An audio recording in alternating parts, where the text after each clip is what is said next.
Pendant les années Muscle Car, Chrysler a pris l'habitude de construire les meilleures voitures de course, même si celles-ci n'en avaient pas l'air, et également les plus solides, comme cette Dodge Polara avec son moteur 426 McWedge. C'est une voiture qui a fait fureur en compétition. Elle a littéralement terrorisé le drag street.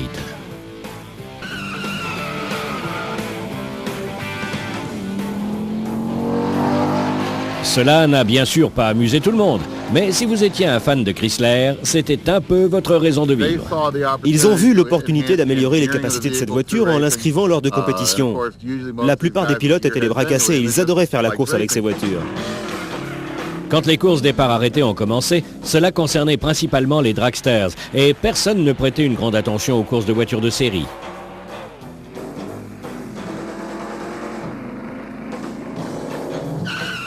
Mais au début des années 60, Détroit a commencé à produire des voitures qui allaient de plus en plus vite et le drag street était un endroit parfait pour faire des tests. Très vite, deux types de voitures ont émergé, les voitures normales et les voitures de série version course que l'on appelait aussi super stock.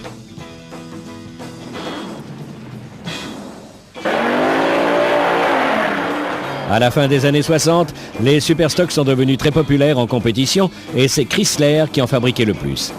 Grâce à des équipes comme les Ramchargers, des voitures comme la Melrose Missile ou la Landis Lodge sont devenues des voitures de légende aujourd'hui. Elles sont l'âge d'or des compétitions sur Drag Street. Les ingénieurs de chez Chrysler se sont assurés leur succès en remplaçant un modèle super puissant par un autre. Ces moteurs MaxWedge et Hemi, qui ont eu diverses appellations telles que Red Ram, Golden, Commando Ramcharger et Magnum, étaient increvables et ont développé une puissance incroyable.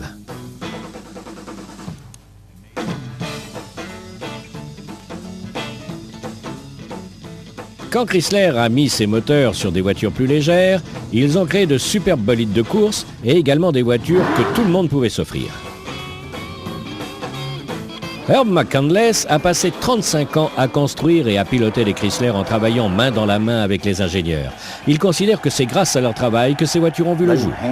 Ils travaillaient vraiment main dans la main avec nous. Les concepteurs du Ramcharger et du Golden Commando suivaient vraiment ce que les pilotes faisaient. C'est pourquoi ce programme a été couronné de succès. Ils savaient comment faire marcher les choses. Et c'est grâce au super stock Chrysler que les courses en ligne sur les drag street sont devenues très populaires dans les années 60. Ces voitures, ainsi que leurs pilotes, ont été à l'origine d'un style de course qui a influencé une génération entière de muscle cars. Elles ont en outre popularisé le drag street.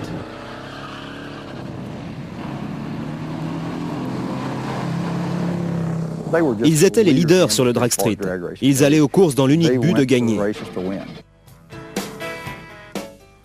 Le 400 mètres départ arrêté est en fait apparu dans les années 50. On en était alors au début de ce type de course automobile. La règle du jeu était alors d'essayer de limiter la casse.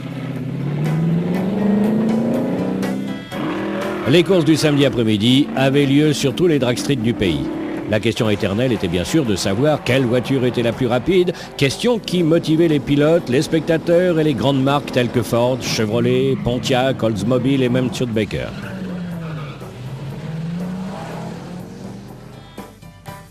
Mais Chrysler était la seule marque qui n'était pas représentée sur le drag street.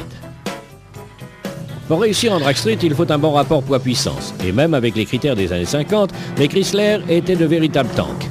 Malgré tout, ces voitures étaient dotées d'un nouveau moteur révolutionnaire qui pouvait développer une puissance hors du commun.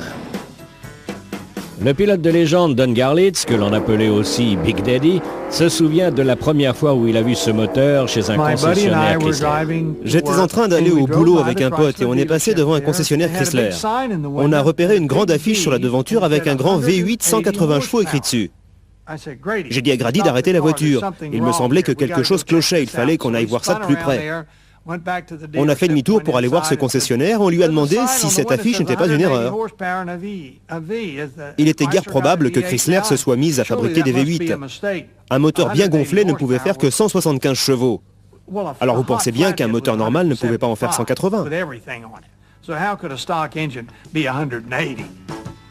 Ils l'ont baptisé le Hemi à cause de la forme de sa chambre à combustion qui était hémisphérique. Une forme qui permettait une meilleure admission ainsi qu'un meilleur système d'échappement. Garlits a installé ce moteur sur sa voiture sans traîner. mais pas sur son dragster. Il a préféré l'installer sur la voiture qui lui servait à transporter son matériel. J'en ai donc monté un sur mon coupé qui me servait à transporter mon matériel, mon dragster, etc. Puis un jour, alors qu'on était sur le drag street, j'ai dit à ma femme que ce serait une bonne idée de faire une course avec. Je l'ai donc piloté sur les 400 mètres et ça m'a pris 14 secondes pour une vitesse de 185 km/h. J'ai tout de suite compris que si je mettais ce moteur dans un dragster, ça allait vraiment donner quelque chose de particulier.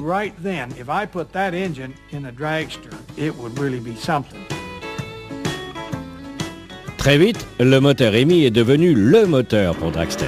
Il est passé de 5300 à 5600 pour finalement culminer à 6300 cm3. Grâce à Don Garlits et d'autres, le moteur EMI était vainqueur à chaque course. Au début des années 60, ces voitures de série devenaient aussi populaires que les dragsters.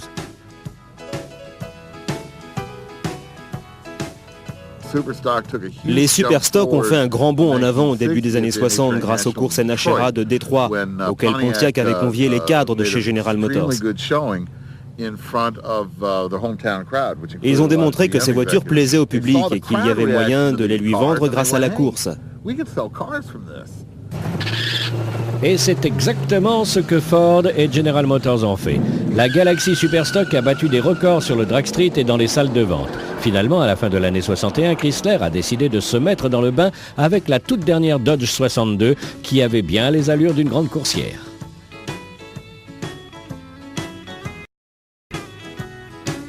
Ils ont fait appel à Big Daddy pour qu'il les aide à mettre en place le programme Superstock. C'était un beau petit bijou. Ils avaient pris un moteur Wedge 413 qu'ils utilisaient déjà pour des voitures standards et ils y ont ajouté un double carburateur. C'était vraiment une voiture de course. Toujours en suivant cette formule qui consistait à mettre un gros moteur sur une voiture légère, Chrysler a installé son Max Wedge 6700 cm3 sur des Dodge Dart 330 et des Plymouth Belvedere. Ce fut un très bon choix. Chrysler a arrêté de construire le moteur EMI en 1958 avec un souci d'économie. Il avait été remplacé par le moteur Wedgehead de 6,7 litres. On l'a appelé Wedge pour la même raison que le EMI, la forme de sa chambre de combustion. Ce moteur n'était pas aussi puissant que le EMI, mais Chrysler en avait une version gonflée qu'ils appelèrent le Max. Pour modifier ce moteur autant qu'ils le voulaient, ils avaient été obligés de le sortir de la voiture et de le mettre sur cale, d'où le nom Max Wedge, Wedge étant le mot anglais pour cale. C'était une véritable œuvre d'art. Finalement, la Mopar était homologuée en Superstock, mais c'était une belle voiture de tourisme également. Don Garlits se souvient d'une chose peu commune, il pouvait se rendre au circuit au volant de sa voiture de course. Je l'ai conduite de Tampa en Californie jusqu'au drag street de Green Valley au Texas. Avec ma femme, on a mis nos bagages dans le coffre et on est parti. Arrivé sur place, on est allé tranquillement au motel. Puis on s'est rendu chez le concessionnaire Dodge. Il a remplacé mon moteur 5300-500. Nous avons laissé le 5300 sur le sol et quand la course a été finie, on a tout refait dans le sens contraire. C'était incroyable. Les choses commençaient à changer dans les courses de Superstock. Désormais, les pilotes Ford et General Motors devaient se mouvoir. La saison Superstock de 1962 a été une mêlée entre les Dodge, Plymouth Max Wedge, Pontiac, Ford et Chevrolet de série. Pour perdre en poids, beaucoup d'éléments de carrosserie furent construits en aluminium ou en fibre de verre, mais c'était surtout la puissance qui importait.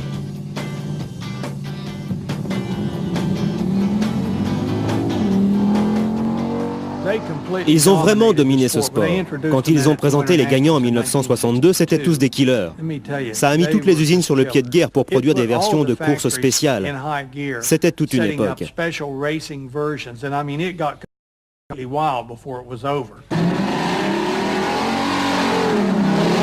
En 1963, Chrysler obtenait trop de succès pour déclarer forfait.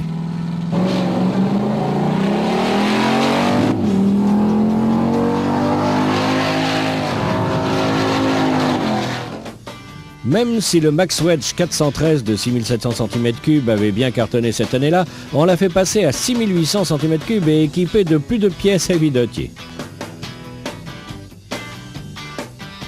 Ce moteur avait une course de 9,5 cm et un alésage de 18. Il était équipé de 2 carburateurs à quadruple corps AFB installés sur un collecteur d'admission cross-ram en aluminium. Il avait aussi des collecteurs d'échappement profilés et son taux de compression était de 10,25 à 1. Il développait 425 chevaux, personne n'arrivait à y croire.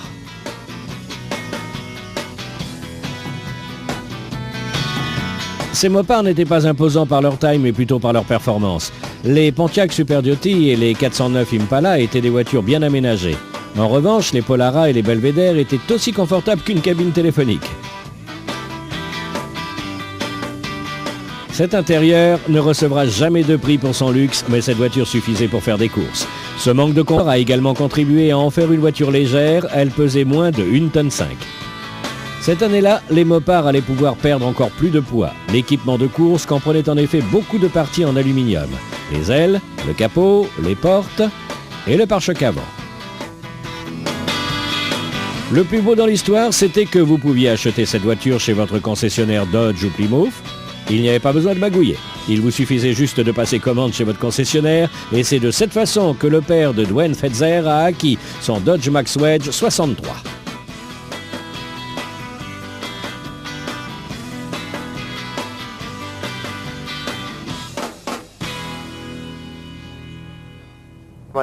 Mon père a acheté cette voiture en 63, il a fait quelques courses dans la rue avec. Ma mère la conduisait aussi, elle faisait également de la course à ce qu'on m'a dit. Le prix de cette mopar, prête à courir sur circuit, 25 000 francs avec toutes ses options.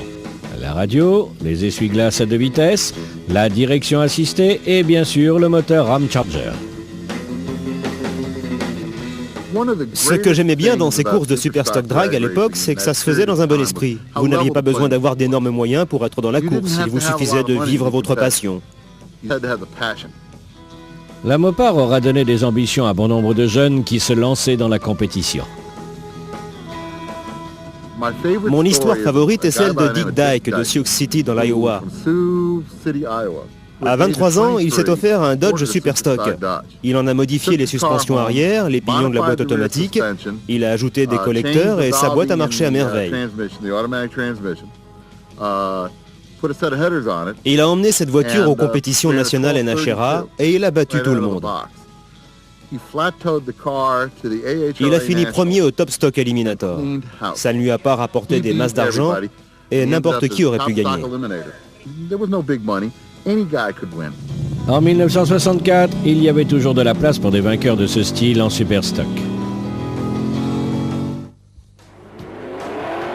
La popularité du Superstock a eu un effet boule de neige pour toutes les courses sur Drag Street. Le Superstock attirait des pilotes qui attiraient plus de spectateurs. Ces mêmes spectateurs attiraient les grandes marques automobiles qui devaient à leur tour construire des voitures de plus en plus rapides. En clair, le Superstock a eu un effet très positif sur ce sport.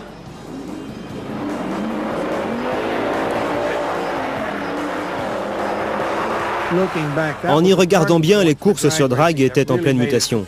Ça devenait très professionnel car les fabricants ont remarqué qu'ils construisaient des véhicules uniquement pour les courses sur drag street. Par conséquent, ça incitait toutes les grandes marques à être présentes sur le circuit. La meilleure chose pour les fans de Chrysler, c'est la réapparition du moteur EMI.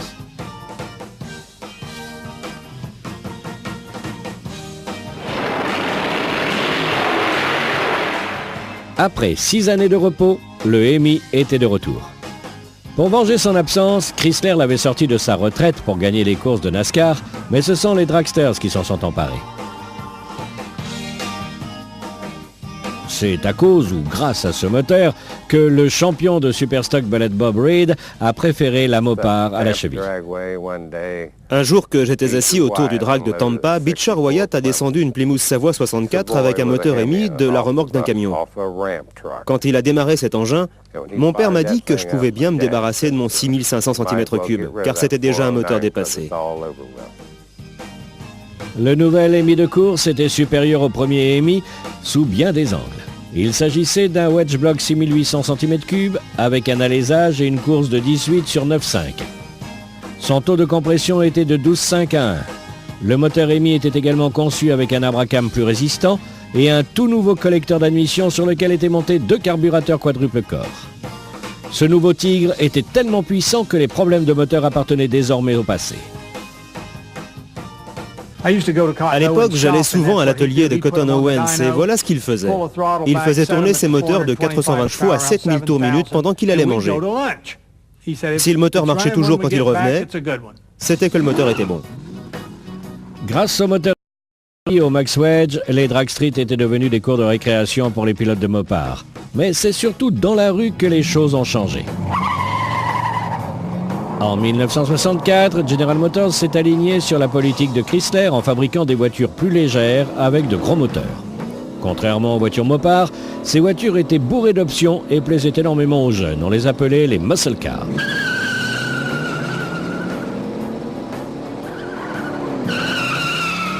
Leur nom sonnait bien comme GTO ou Super Sport et du jour au lendemain, elles étaient devenues les voitures que convoitait la jeune génération. C'était le genre de voiture qu'il leur fallait pour faire le tour du pâté de maison ou traîner au drive-in. À côté, les Belvedere et les Polara étaient devenus des voitures pour personnes âgées. Pendant les 2 années qui ont suivi les dragsters, Chrysler et les stars du NASCAR ont continué à divertir les foules. Mais on était à la recherche de la formule magique qui allait faire affluer les jeunes dans les showrooms. Finalement, ils ont trouvé une solution. Il suffisait de prendre un super stock et de lui donner un maximum de classe. Ken Marsh, un nostalgique des Mopar, a choisi cette Belvedere GTX 67 pour ses performances et pour son luxe. Cette voiture vaut dans les 265 000 francs avec l'option EMI, mais le GTX avait également une belle coupe. Et beaucoup de chrome et tout l'habillage en faisait une version muscle car.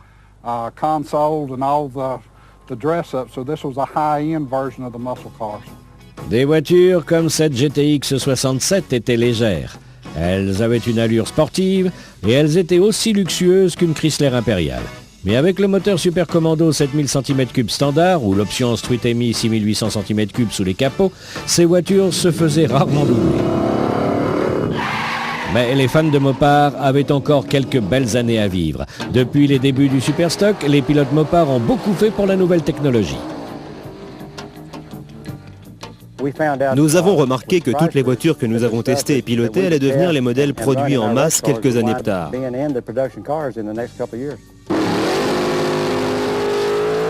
L'équipe de Sox et Martin était une des équipes les plus connues.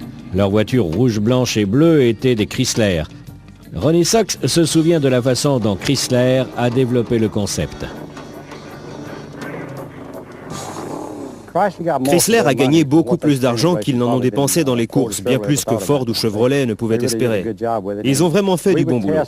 Nous faisions beaucoup de tests au cours de la semaine et à la fin, les ingénieurs Chrysler prenaient note de tout ce qu'ils avaient pu apprendre de nouveau sur ces voitures. Je pense que c'était intelligent de leur part. Ils ont pu vendre beaucoup de voitures, en particulier quand ils ont sorti la Roadrunner en 68. C'est là que les ventes sont vraiment reparties. La Roadrunner de 1968 a été un succès pour Mopar auprès des jeunes. Après des années, leur image en était ressortie bien meilleure.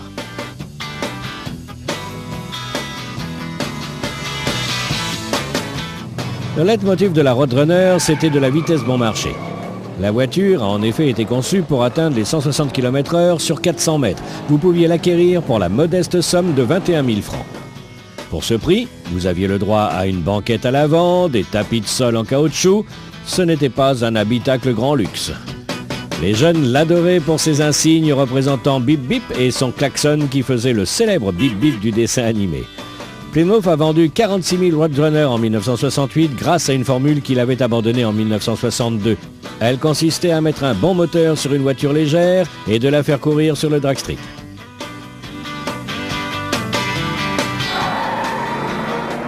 Les voitures Superstock étaient les vedettes du drag street depuis bien des années et elles se sont diversifiées grâce à la technologie et à l'esprit de créativité des pilotes. La catégorie Factory expérimentale découle du Superstock, tout comme les Funny Cars et les Pro Stock qui sont devenus les voitures favorites du drag street.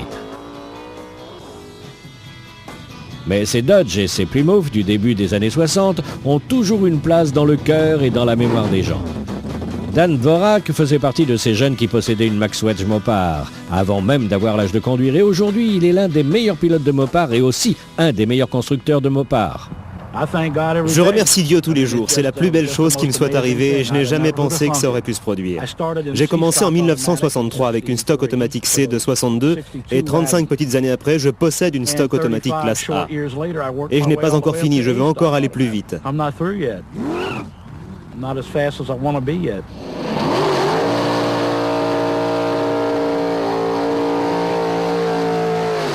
Aujourd'hui, malgré tous les changements que l'on a pu voir dans les courses automobiles, ou plutôt grâce à eux, les Superstock Mopar sont toujours aussi populaires et grâce à une nouvelle technologie, ils vont encore plus vite.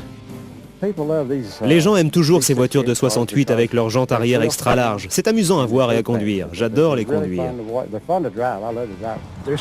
Il reste encore beaucoup de voitures comme celle-ci. On en trouve encore ici et là. Je pense que vous pourrez trouver toutes les pièces dont vous aurez besoin pour refaire une Max Wedge.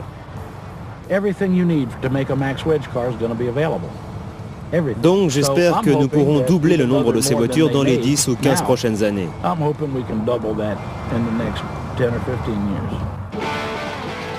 Si vous étiez déjà spectateur dans les années 60, ou bien qu'aujourd'hui vous allez assister à votre première course départ arrêté en voyant ces deux bolides se préparer à partir, vous ne pouvez pas rester indifférent. C'est toujours un des moments les plus passionnants du sport automobile car rien ne pourra remplacer ces voitures.